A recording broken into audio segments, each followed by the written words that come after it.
DS is a brand that likes to do things different in terms of design, quality, features and emotions. They want to be different than the Germans, the Chinese, the Koreans or basically anybody else by being French and doing things their own way.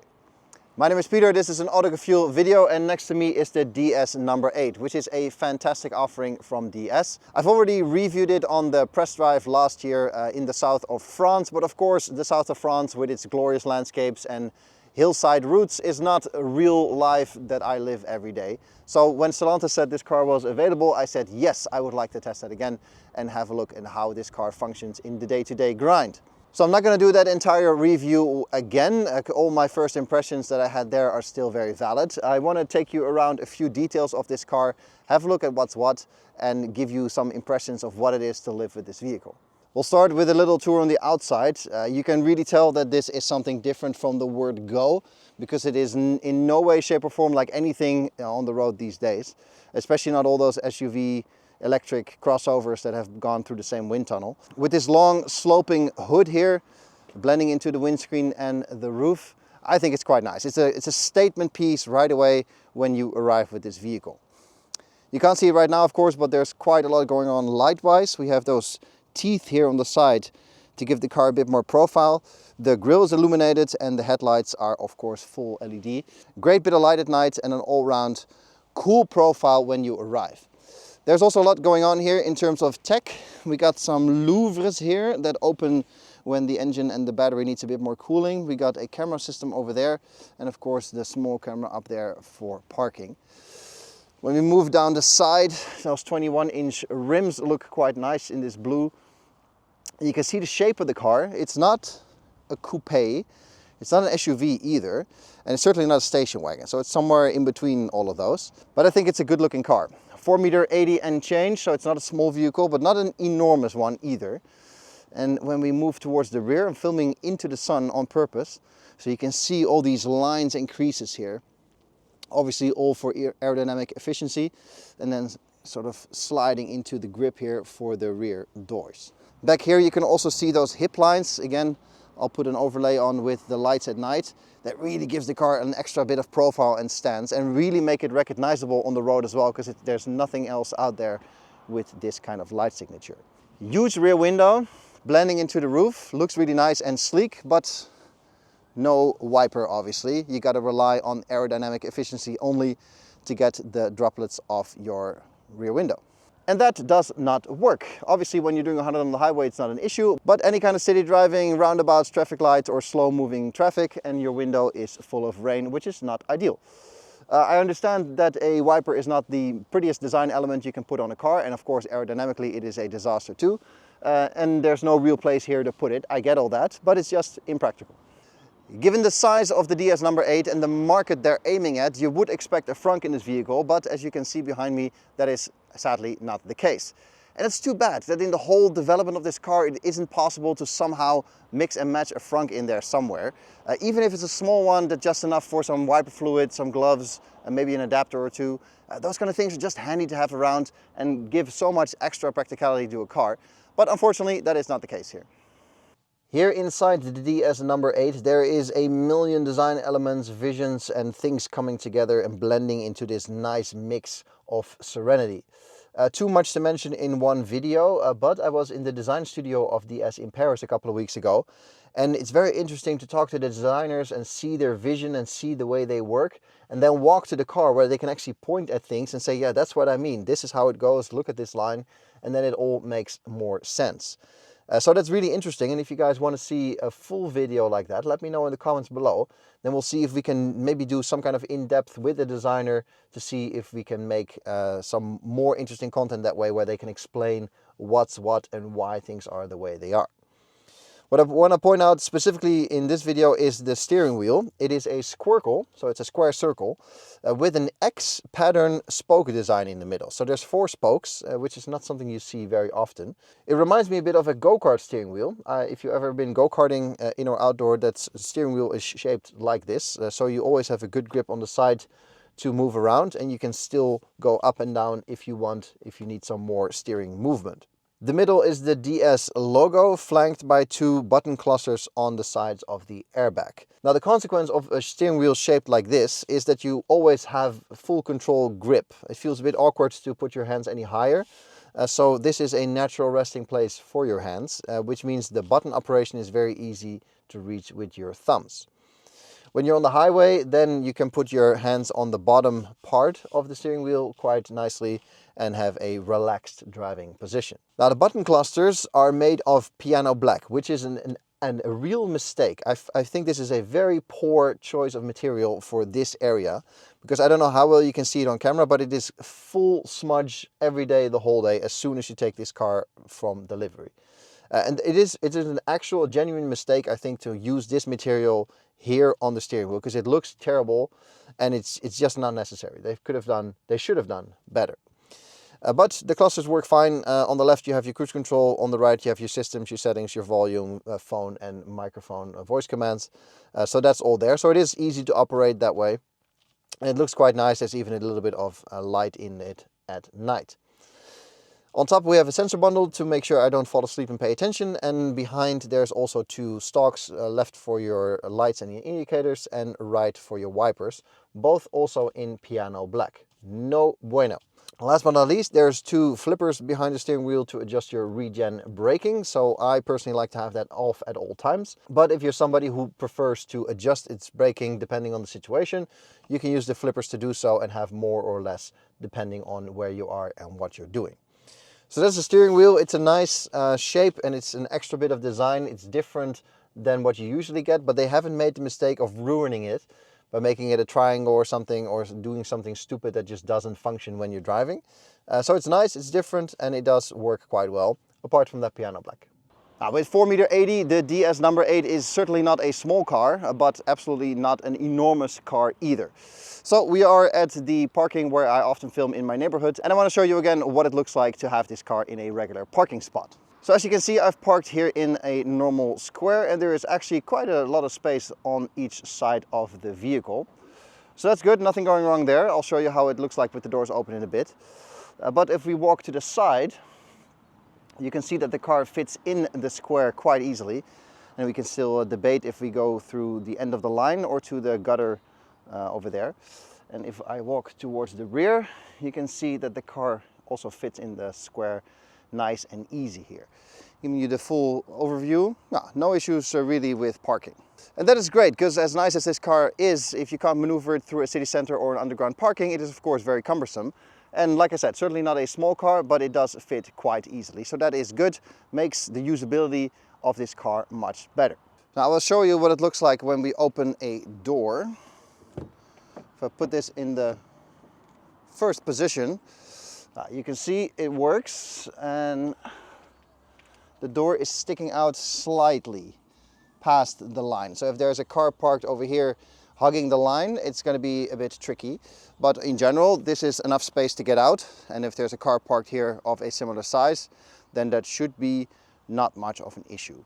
Getting into the back of this DS number 8 requires a bit of neck bending, because you can see I'm actually hitting my head on the door frame. With 1.83 m, I'm not that tall, but I do have to duck quite a bit.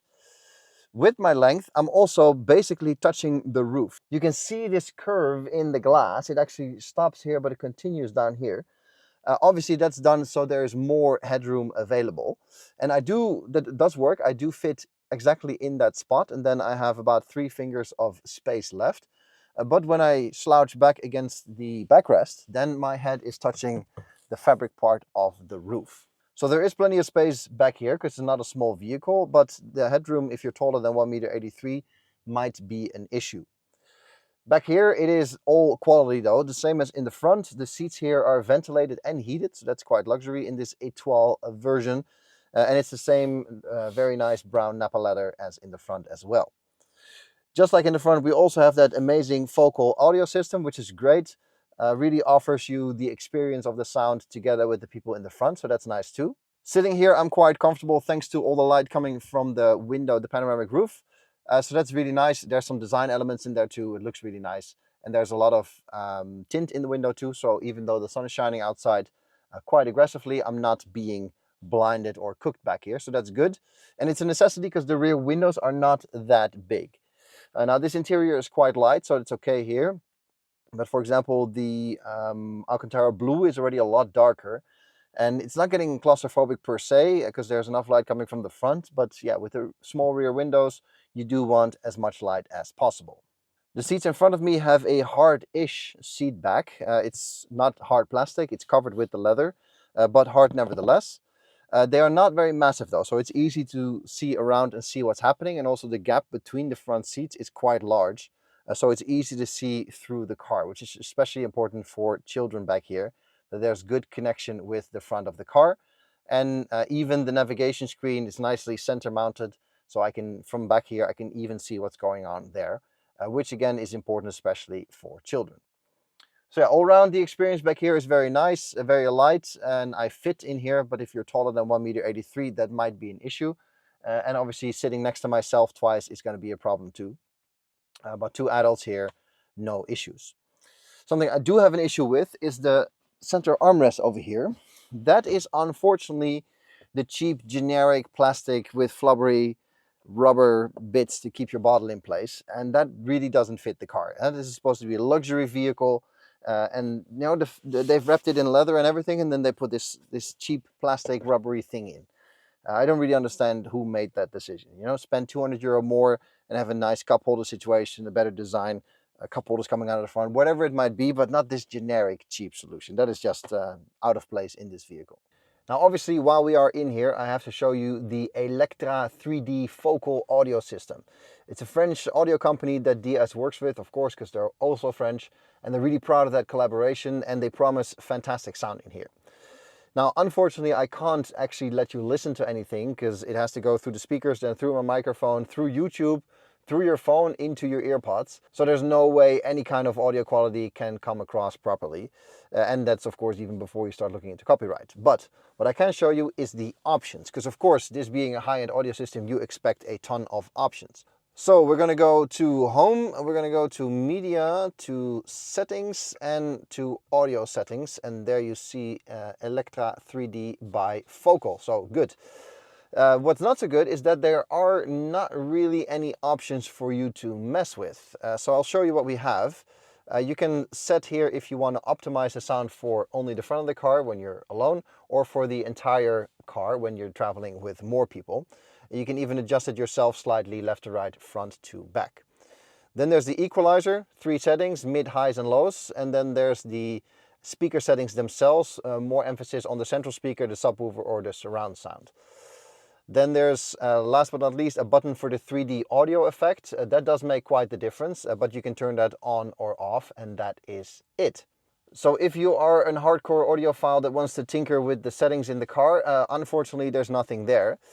The reason I think they've done that is because Focal are the experts, obviously, and they've tuned the speakers in such a way that the sound is optimal, giving you a few things to tinker with to your own preference, but not much more, so you mess up the whole sound profile.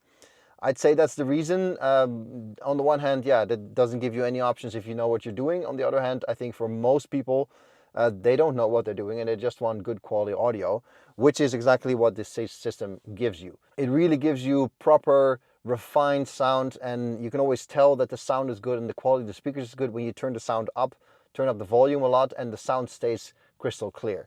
And that's certainly the case here. You will have bleeding eardrums before you reach the limits of this system. So that is quite nice. And of course, in an electric car, you always have more awareness of the noises around you, wind noise around the mirrors, around the roof, tire noise and so on. But with this system, you can drown that out easily and have a really pleasant driving experience enjoying your favorite tunes. So the next part is a bit difficult to demonstrate, but I'll try.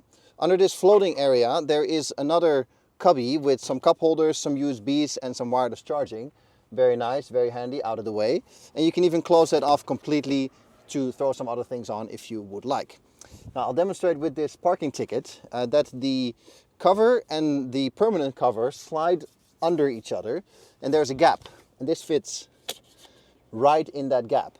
And not only parking tickets that are made out of paper, but also things as thick as a bank card or credit card will fit in there. And I've had a few times already this week that I've had this car now that it almost slipped away, because once it goes under, it disappears down here in the center console, and that's of course not so handy.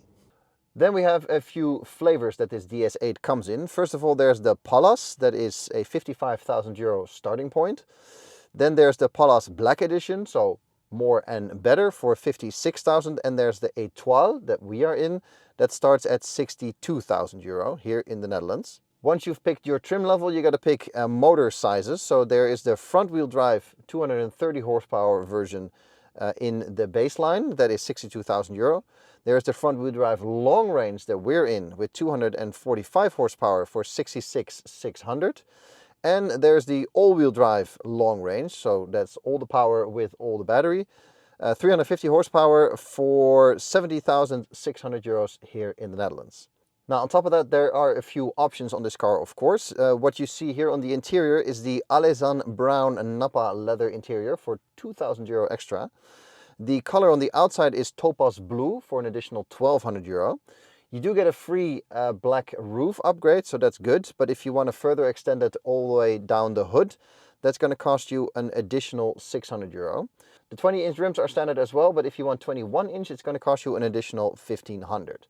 So all that together will bring this car, as it sits here, just under 70,000 euros, which I think is a reasonable deal for the battery size and the vehicle and the equipment that you get in here. As I've told you, we are in the long-range version of this DS number 8, and that means we have the big battery, which is good. In the standard version, we have 73 kilowatt hours. In this one, we have 97 kilowatt hours, so that is a big capacity. There's the all-wheel drive, of course, with more horsepower and 2 motors. That uses more electricity, obviously. This one is the front-wheel drive only, which is the long-range champion of the lineup, with a WLTP range of 750 kilometers. Now, obviously, you'll never reach that in real life. If I look at my display now, I got 90% state of charge and 561 kilometers left in the tank. So that's still pretty good, but we're going to do a real-world experiment to see if that is a realistic range as well and how the system deals with changing conditions. Because currently it is 10 degrees. I have a 130 kilometer route planned. That should take us an hour and 50 minutes according to the navigation at the moment. It's mainly highway, it's a bit of side roads afterwards and some residential area right now. So it's a real world scenario, and I'm not going to do anything crazy like sit behind a truck and do 80 all the time or turn the air conditioning off or any of that nonsense just to get more range. It's a real world test to show you what this car can do. Now, I do appreciate that you have better things to do than look at my talking face for an hour and 50 minutes, so I will do a few check-ins along the way to update you on how things are going and where we stand in terms of battery capacity and range. And we're going to see if we can make it work, because the computer says we will have 66% left by time of arrival. So that should be a 24-25% decrease of the overall capacity. So we'll see if that is actually manageable and achievable. All right, time for the first check-in. We have done 24 kilometers as of now, with an average speed of 86 kilometers an hour. So that was getting out of my neighborhood, merging on the highway, changing highways a few times, but we're now on the main road. And still we have achieved an average consumption of 18.4 kilowatt hours per 100. So we're already well below 20 kilowatt hours, which is great and of course necessary if we want to reach that claimed range. Looking at my display, I see 85% state of charge left and 521 kilometers in the tank. Looking at my navigation, that still reckons we will arrive with 66% battery left. So that's good. And we have 104 kilometers and a bit over an hour and a half still to go. So that's the update so far. Obviously, this is a perfect cruising vehicle with this long range. It's very relaxed in here. I've had the focal system on, obviously, for some music. The seats are comfortable. I can even put the massage on if required, even though that does require a bit more electricity, but still. And it's generally a very pleasant place to be. It's quiet in here, not too much road noise, not too much wind noise. All is well. Speaking of the wind noise, for some reason there is a lot of it comparatively to the rest of the car, but there's a lot of it here on the top right part of the roof and sort of in the right corner over there. Not really sure what that's all about, because it's not here in the left side of the car. So I don't know why that is not symmetrical, and it's also not particularly windy today. But okay, you know, that is something to note. Also interesting, if I go to my current usage of electricity, there's a real-time monitor of how much you're using. And especially interesting because it also goes into the negative when you brake. And I have the regen braking set to minimum, the lowest setting. But if I let go of my gas pedal, then that will still go towards 20-25 kilowatt hours of braking energy. And so it's really interesting to see how much the weight of the car and the speed that you're doing, currently 101 here on the highway, how much energy that still has in itself when you let go of the gas and the car starts recuperating a little bit back. Obviously, as soon as you sneeze in the direction of the gas pedal, it shoots up, a little overtake, and it goes 50, 60, 70, 80, even if you're just trying to do it very gently. So that's interesting. And it's sort of a fun game to play with yourself, I suppose, for if you're into hypermiling, to keep that number as low as possible. But the current usage is good as we run into a little bit of traffic here, and so far everything under control. All right, time for the next update. We're stuck in quite a bit of slow-moving traffic here on this morning, sort of still end of the rush hour. So the average speed has dropped to 67 kilometers an hour. We've now done 73 kilometers in total. And interestingly, the consumption has also dropped to currently 16.7 kilowatt hours per 100 kilometers on average. So that's actually quite good, and that's also starting to get into the neighborhood of the numbers we need to reach in order to get that maximum range that this car promises. Looking at the battery, it is 77% with 457 still to go. And looking at the navigation, we have 55 kilometers to go. And the projection is now that we will have 67% left when we arrive at the destination, which is 1% more than when we set off initially. Obviously, that's because of this slow-moving traffic, because the faster you go, the more you use is pretty obvious. But especially for electric cars, the consumption goes up quite steeply once you start to gain some speed. In general, driving around 100 is usually fine, but if you go faster than 120, the consumption really spikes. Earlier this week, I had to drive to the airport, which is a similar route as now, and I drove back at night, and I drove a bit faster, like 140 average, and then the consumption was going towards 30 kilowatt hours per 100. So you can that's twice as much almost than we're using now. So that's quite crazy. And of course, yeah, the still one of the Achilles heels of electric driving. But currently, with the slow-moving traffic, all is well. 16.7 average per 100 kilometers is quite nice. Slow-moving traffic is always boring and quite annoying, but still, with the nice music system, comfortable seats and everything, like I said before, it is very doable. All right, final update with just 10 kilometers to go. You can see that we are now off the highway and sort of on bigger B roads up to 80 kilometers with a bit of traffic lights here and there. We are currently at 115 kilometers traveled at an average speed of 70 kilometers an hour, mainly due to that slow moving traffic. But the consumption at 16.1 kilowatt hours per 100 kilometers. And that is really, really good. Earlier on, we had some average speed zones where we were only limited to 100 kilometers an hour strictly. Obviously on the cruise control behind some other cars doing the same speed. Then the consumption even dipped well below 15. So that shows there is serious potential in this long-range version. And long range it really is, because if we divide the 97 kilowatt hour battery by, let's say, 16 kilowatt hours per 100, then that's already 600 kilometers. And considering it is 10 degrees, we had some rain along the way, that slow moving start-stop traffic, I think that is quite nice, and that gives this car a realistic range of well over 600 kilometers in the summer when it's 25 degrees. And also don't forget, I didn't do any kind of hypermiling, so the air conditioning is still on. I did normal overtaking and merging. The only thing that I did was sort of not go above 115 kilometers an hour in terms of speed. So that's pretty good, and that does really make this car a long-range version of this model. And if you consider that the standard version has 73 kilowatt hours, that's 24 kilowatt hours less. If we take the 16, that is 150 kilometers that you slice off right away. So yeah, pretty impressive and a good travel car as far as that goes. And it also gives this car a sort of real-world application as a family holiday vehicle, for example. And with that, we get to the end of the video. Give it a thumbs up if you like this kind of deeper dive into a car. And also let me know if there is anything you want to specifically see when we do these deep dives, because I really like driving these cars at home in my day-to-day life, taking kids to places and doing trips like this, after I've driven them on media launches and press drives, because those events are great to get to know a car, and of course great to give you guys this kind of content, but they're always in nice locations with nice roads and well-prepped cars and the fully loaded version and so on, which is, you know, slightly skew of the real-world use of a vehicle. So I really like testing them at home.